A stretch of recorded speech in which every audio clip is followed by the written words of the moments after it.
জয় নিতাই, জয় গৌর, নমস্কার। প্রভু রামচন্দ্রের যেন আমি যুগে যুগে চরণ সেবা করতে পারি।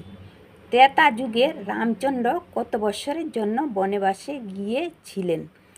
ত্রেতা যুগে রামচন্দ্র 14 বৎসরের জন্য বনবাসে গিয়েছিল। রাবণ সীতাকে হরণ করে নিয়ে গেল।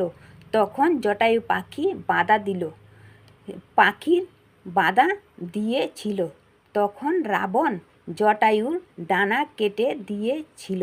রাবণ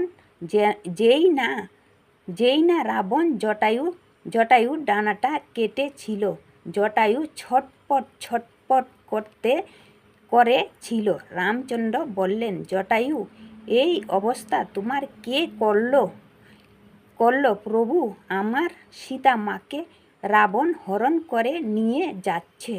তাকে বাধা দেওয়ার চেষ্টা করলাম, কিন্তু আমি পারলাম না। রাবণ আমার ডানা কেটে দিয়েছে। জটায়ু, তোমার মৃত্যু হবে আমি জানি। তুমি মৃত্যুর আগে কি চাও?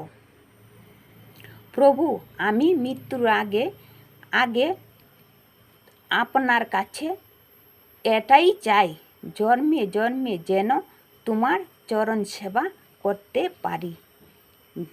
নমস্কার। জয় নিতাই, জয় গৌর।